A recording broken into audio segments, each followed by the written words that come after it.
Hi guys, Mahesh from ఆంధ్రప్రదేశ్లో DSC 2018కి సంబంధించి నా స్కూల్ అసిస్టెంట్లకు చాలా మంచి అప్డేట్ అయితే రావడం జరిగింది. అఫీషియల్ వెబ్సైట్లో ప్రొవిజనల్ సెలెక్టెడ్ లిస్ట్ అనేవి అందుబాటులోకి అయితే వచ్చాయి.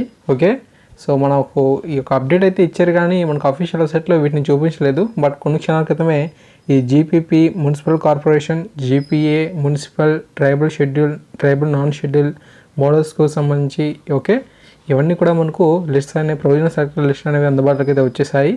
మీకు వెబ్సైట్ తాలూకు లింక్ అనేది వీడియో డిస్క్రిప్షన్లో అయితే ఇచ్చాను. సో మీరు ఏదైతే ఈ పోస్ట్కి సంబంధించి దరఖాస్తు అనేది చేసుకుని ఎగ్జామ్ అయితే రాసి ఆ యొక్క లిస్ట్లో అయితే ఉన్నారో ఒకసారి చూసుకోండి. ఓకేనా? సో మీకు అఫీషియల్ వెబ్సైట్ తాలూకు లింక్ అనేది వీడియో డిస్క్రిప్షన్ అయితే ఇవ్వడం జరిగింది. సో ముందుగా పోస్ట్ అనేది మనం ఇలా చూసుకోవాల్సి ఉంటుంది. ఓకే, 1 or 2 times అనేది మీరు చెక్ చేసుకోండి. చెక్ చేసుకొని మనకు ఇలా క్లిక్ అనేది చేసినట్లయితే మనకు ఏమీ పీడిఎఫ్స్ ఏం డౌన్లోడ్ అవ్వట్లేదు. ఇలా మనకు ఒక లిస్ట్ అనేది కింద చూపిస్తున్నారన్నమాట. ఓకే, ఆ యొక్క పోస్ట్కి సంబంధించి ఎవరైతే అభ్యర్థి మనకు మెరిట్లో ఉండడం జరిగిందో ఆ యొక్క అభ్యర్థికి పోస్ట్ అయితే ఇస్తున్నారు. ఓకే, సో ఈ విధంగా మనకు స్కూల్ అసిస్టెంట్ ఇంగ్లీష్ లాంగ్వేజ్ సంబంధించి ఇద్దరికైతే శ్రీకాకుళంలో రావడం జరిగింది. ఒకరు మనకు ఫిజికల్లీ హ్యాండిక్యాప్డ్ అయితే ఉన్నారు, మరొకరు ఓపెన్ కేటగిరీ.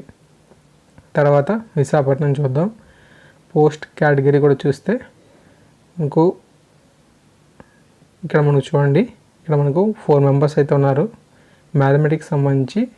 ఓకే, సో ఈ విధంగా మనం ఆ యొక్క పోస్ట్ ప్రిఫరెన్స్ని మనం ఇచ్చుకొని మన యొక్క డిస్ట్రిక్ట్ని కూడా సెలెక్ట్ చేసుకున్నట్లయితే ఖచ్చితంగా మనకు ఈ విధంగా ఎవరికైతే ఈ ప్రొవిజనల్ సెలెక్టెడ్ లిస్టులో నేమ్ అయితే ఉందో అనేది మనకు క్లియర్గా తెలిసిపోతుంది. Thanks for watching this video. తప్పకుండా మరిన్ని ముఖ్యమైన అప్డేట్స్ వచ్చిన వెంటనే మీకు అందిస్తూ ఉంటాను. Thank you.